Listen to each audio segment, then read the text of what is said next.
el Rey de los siglos.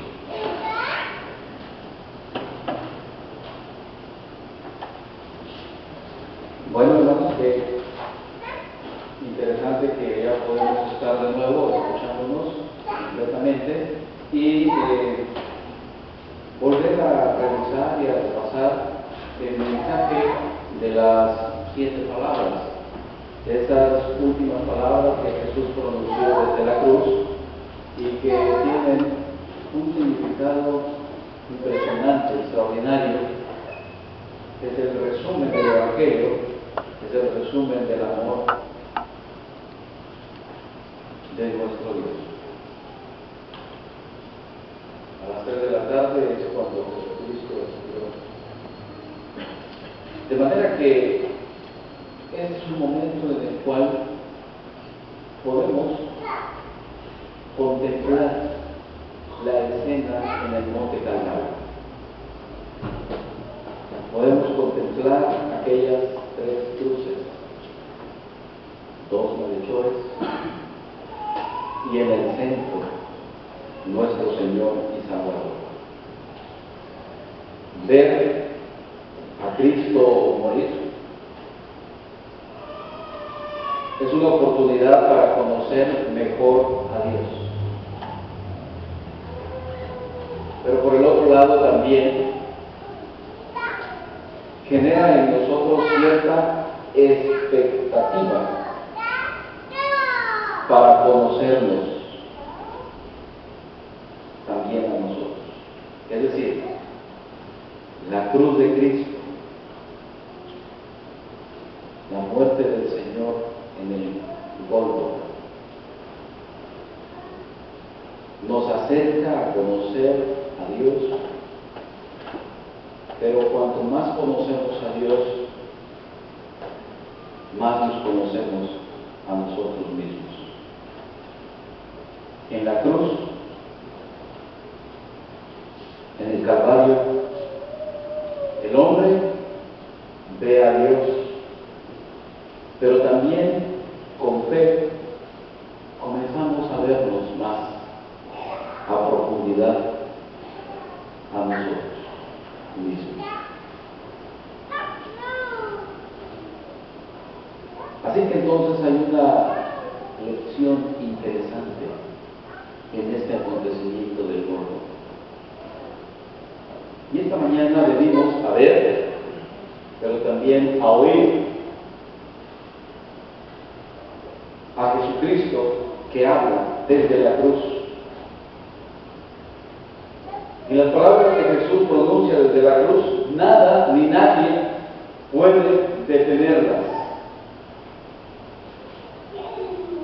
El Señor, pensando en sus verdugos, pensando en quienes le habían crucificado, expresa: Padre, perdónalos, porque no saben lo que hacen.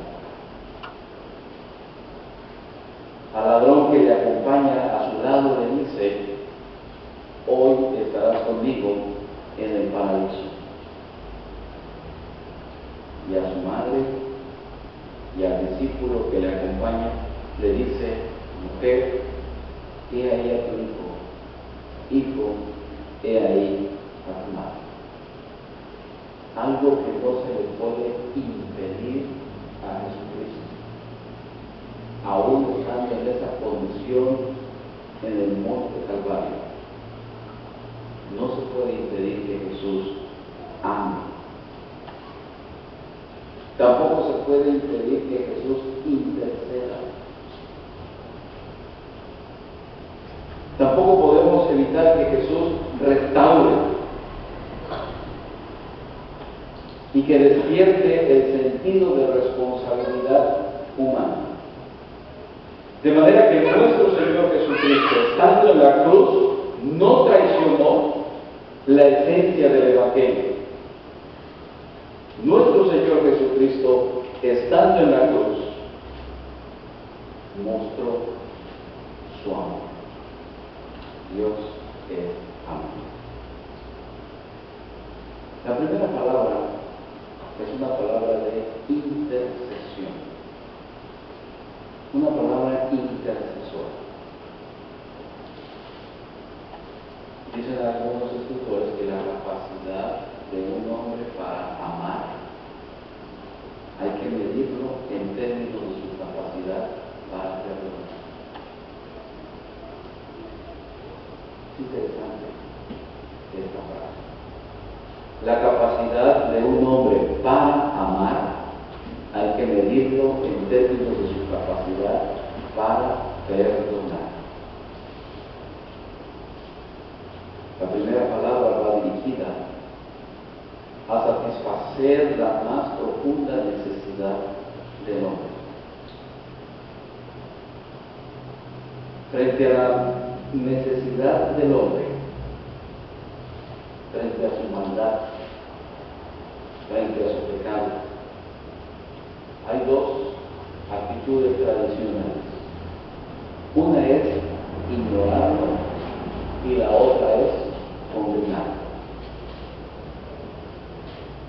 Ignorar la maldad del hombre o condenar la maldad del hombre. Pero en ninguno de los dos momentos se presenta la posibilidad de una restauración. En la cruz, nuestro Señor Jesucristo propone una tercera posición. El Señor Jesucristo en la cruz del Calvario no ignora la maldad del hombre, no ignora el mal, pero tampoco condena, porque el ministerio fundamental de Jesucristo es de redentor. Más allá del bien y del mal, encontramos el amor de un Dios que hace de un hombre malo un hombre restaurado. Por eso la palabra de Jesús desde la cruz es perdónanos. Cristo intercede por la humanidad. Y Cristo satisface la más profunda necesidad del ser humano, el perdón. Y el perdón es la consecuencia del amor. Allá está el Señor en el monte Calvario, dando evidencia de su amor a través de su perdón. En ese sentido, la cruz de Jesucristo, allá en el monte Calvario, se hace un paraíso, porque Jesús perdona estando en la cruz. Si no hay perdón, la vida humana se convierte solamente en archivos de odio y resentimientos. El perdón es renunciar a ver el final de un sentenciado a muerte.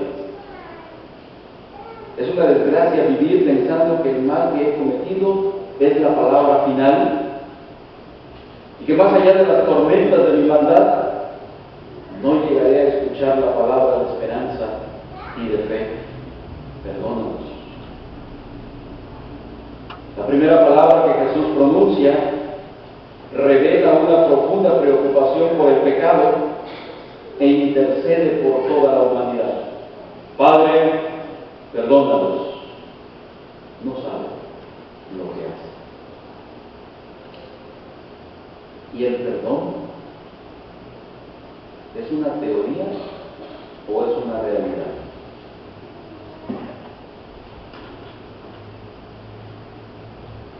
¿Cómo poder palpar la evidencia del perdón?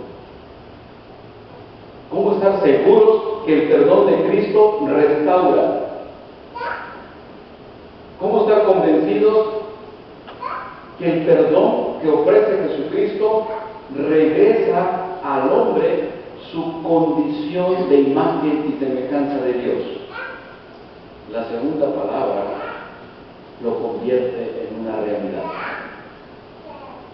Por eso la segunda palabra es de restauración.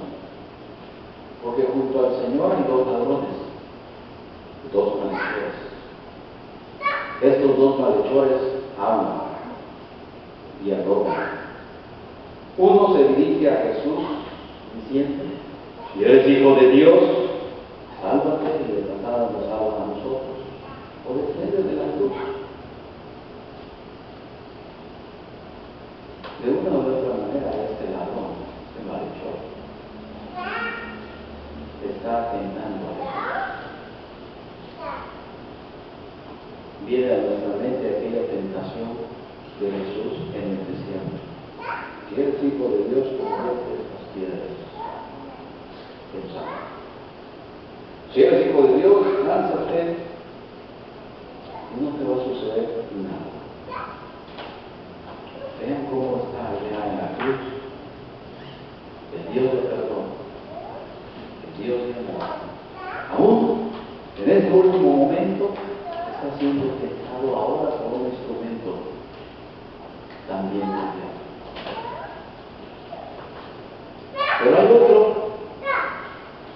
otro hombre que también es ladrón, se acerca a Jesús con otra disposición. Este otro ladrón ve la muerte de Jesús como una muerte justa,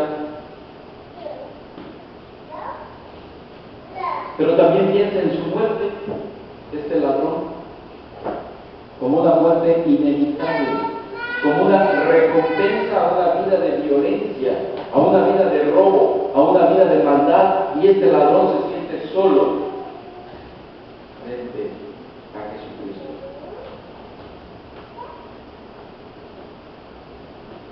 Y por eso se acerca a Jesús en lo más profundo de su soledad, en la más profunda de sus angustias,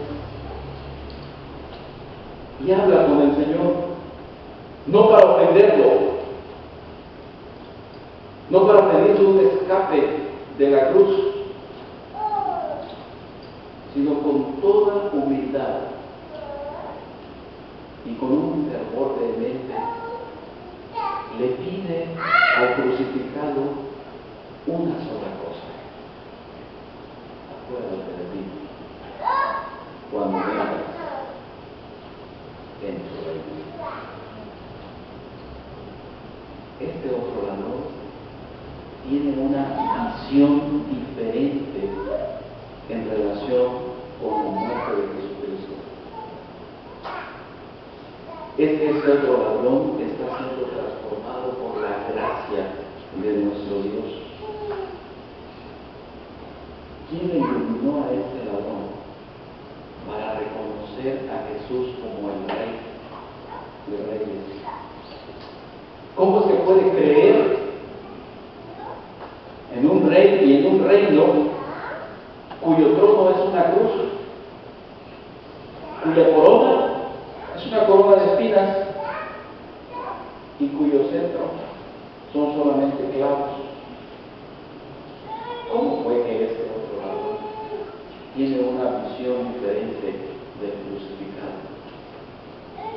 Uno se burla y en el otro actúa la gracia de nuestro Dios. Hermanos, en momentos de angustia, en momentos de dificultad, en momentos de confusión, en momentos de pesimismo, nunca perdamos la visión del Rey de Reyes y Señor de Señores. No nos olvidemos que Jesucristo sigue siendo el Rey y quien gobierna toda la creación. A la súplica de la fe, porque este ladrón manifiesta la evidencia de su fe, sigue la respuesta de amor de nuestro Señor. Y la respuesta de amor de Jesucristo es una respuesta con promesa: hoy estarás conmigo en el paraíso. El amor que perdona es un amor también que restaura, porque si no produce restauración, el perdón no puede llamarse perdón. el perdón restaura. La restauración equivale a ser transformados, a ser arrancados de un mundo de odio, de un mundo de oscuridad, a uno de amor, a uno de luz. A este mundo de luz, mundo de amor, el Señor le llama paraíso. Y es lo que le promete darle al ladrón. Lo que Dios le promete es gracia y perdón. Hoy estarás conmigo disfrutando de tu gracia y de perdón. Hoy estarás conmigo en el paraíso. Paraíso es lo que tenía Adán y Eva antes de romper su comunión con el Creador. Supliquemos y pidamos al Señor que establezca su reino entre nosotros. La segunda palabra es la preocupación por el pecado de un hombre. Y a este hombre el Señor le ofrece el paraíso, el perdón, el amor. Y de un mundo de violencia, y de odio, y de maldad, y de robo, un mundo de tinieblas, el Señor en la cruz le ofrece amor, luz, vida, perdón, paraíso. Hoy estamos conmigo en el paraíso. De tal manera que el Señor Jesucristo restaura la condición de este malhechor porque ha sido perdonado. Primera palabra, intercesión. Segunda palabra, restauración. Tercera palabra, responsabilidad. Responsabilidad. Ahí estaban junto a la cruz Juan, el discípulo amado, y María, su madre. María representa a aquellos que aceptan la voluntad de Dios, aun cuando no la entienden. Desde el momento de la anunciación hasta este momento de la cruz, en la vida de María han pasado tantas cosas que no ha podido entender. Pero María, la sierva del Señor, acepta el plan de Dios, el propósito de Dios, sufre, llora, pero acepta el designio de Dios. Cuánto de su grandeza se pierde cuando algunos tratan de hacerla Dios, porque su valor supremo radica en su condición de mujer humilde. ¿Cuánto se pierde de la esencia de esta mujer cuando tratan de llevarla a un terreno de lo divino y hacerla corredentora y madre de Dios? Si ella es igual a Dios en su poder, si ella es igual a Dios en su alcance, está fuera de nosotros imitarla. Pero si solamente es una mujer piadosa y entregada a Dios, su posibilidad es nuestra posibilidad. Nunca antes esta mujer se había visto tan abatida, así como nosotros estamos sangrando en la cruz. Es el momento más angustiante de su vida.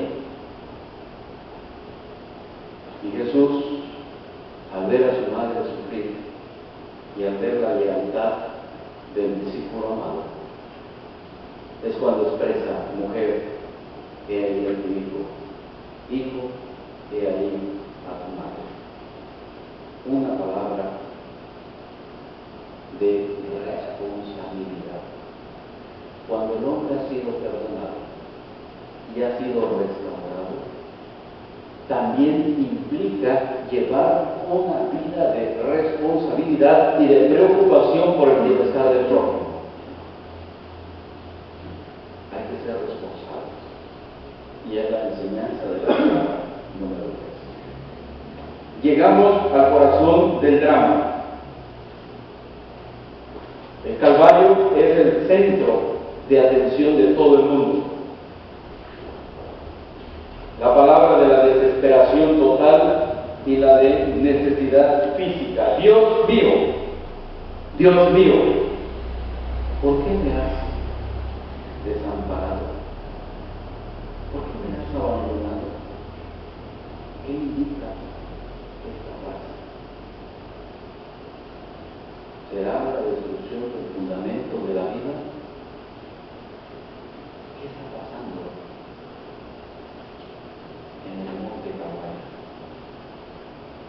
Esta palabra habla de la realidad de la muerte de nuestro Señor.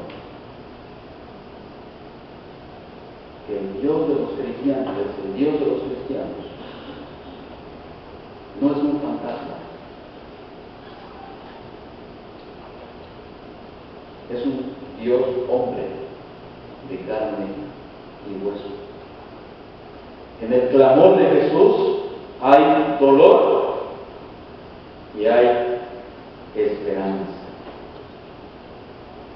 Jesús le pregunta a Dios, ¿por qué me has abandonado?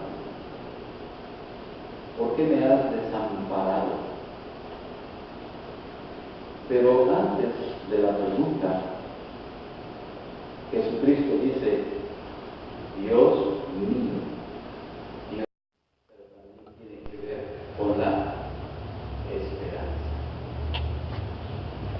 Hay dolor, hay sufrimiento, hay aflicción, estamos enfermos, estamos agobiados, estamos pasando por alguna etapa difícil en nuestra vida.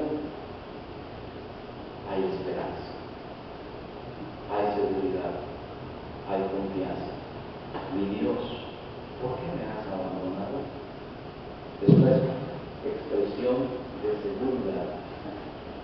Es una expresión también de la realidad del dolor, pero a su vez confiando en la promesa del Señor.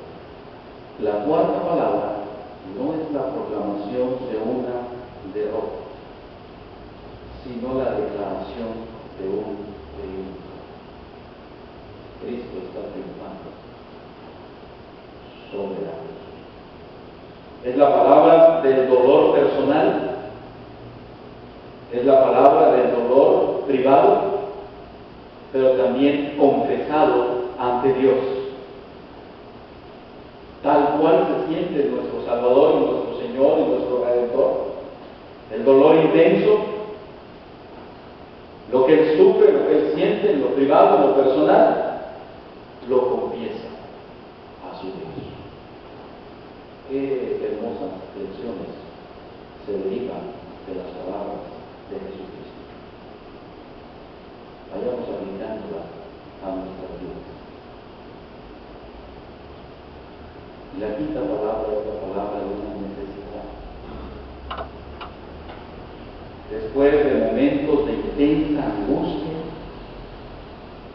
cuando Él comienza pidiendo perdón para los que estaban lejos y cerca, ofrece el paraíso al ladrón arrepentido, después habla como hijo y como amigo a su madre y al discípulo, se concentra en su desamparo y en su necesidad que le agobia. Llegamos pues a la quinta palabra.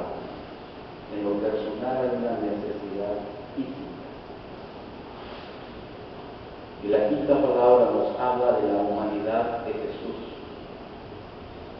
Así como la sed que sintió junto al pozo de la mujer samaritana, o cuando tuvo sueño, o cuando tuvo hambre, la quinta palabra refleja al siervo supremo, del cual Isaías ya había hablado.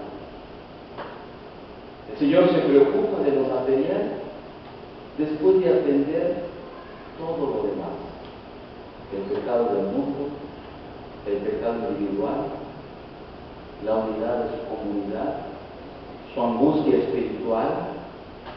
En esa escala de prioridades, ahora Él llega a la palabra de necesidad física en vosotros. Mire que hay opciones.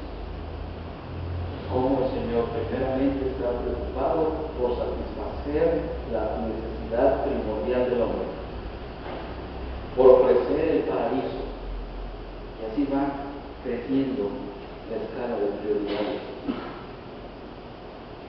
Y ahora hay un hombre que es utilizado como instrumento para ayudar al Señor.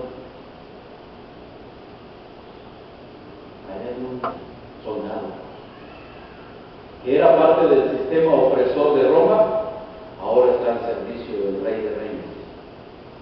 Y ya sabemos que le dio deber. Nuestro deber es oír el clamor del Señor. Tengo sed, porque tuve hambre y me diste de comer. Tuve sed y me diste de beber. Estuve en la cárcel y me visitaste. Por cuanto a uno de estos pequeños lo hiciste, a mí me lo hiciste.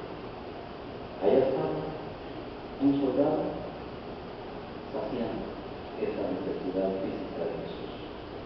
Hoy somos invitados también a oír el clamor del Señor.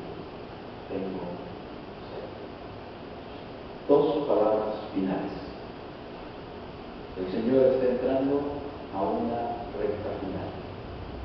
El momento culminante del drama está llegando. Las reservas físicas se agotan. El peso del dolor es irresistible. El cuerpo entero de Jesús clama por un descanso. Descanso de la muerte.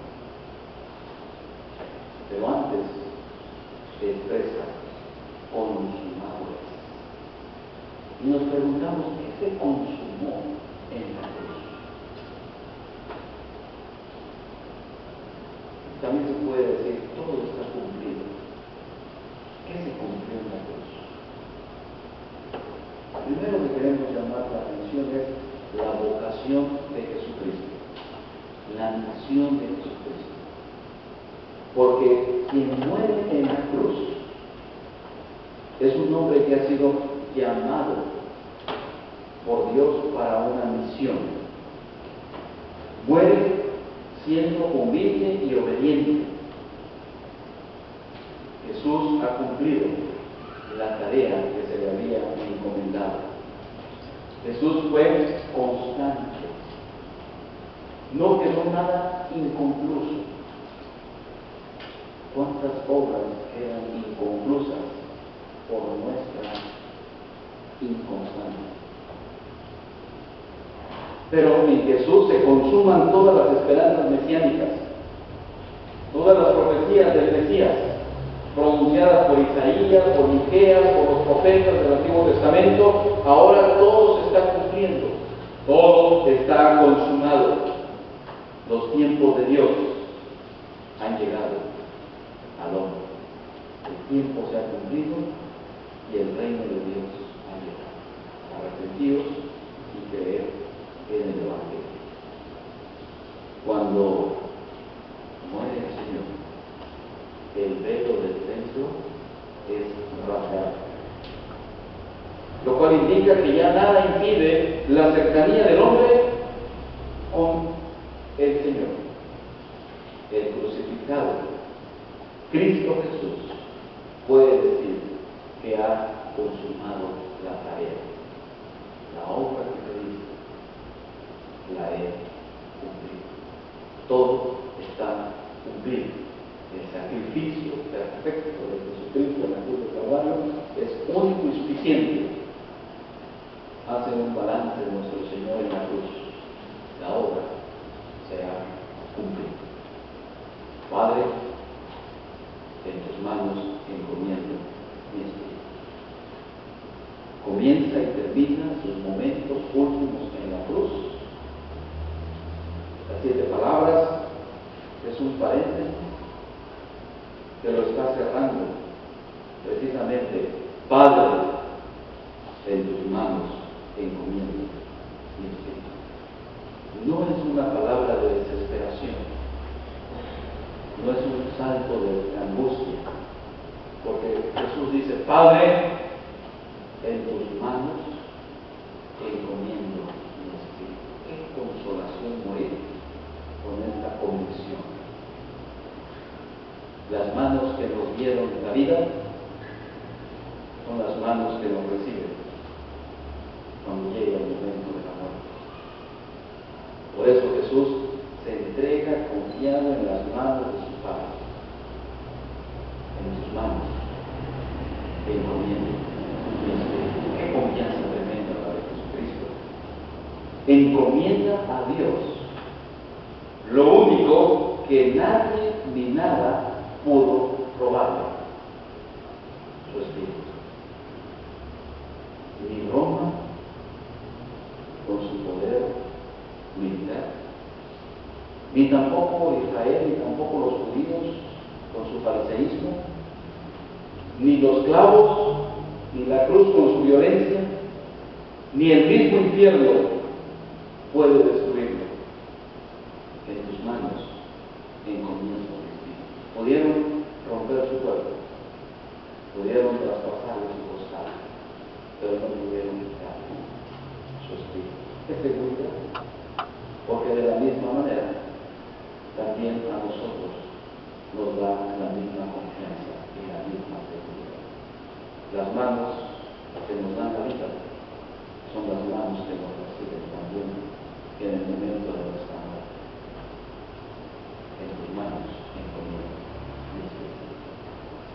Y habiendo dicho esto, expiro para resucitar el domingo. Que Dios nos bendiga.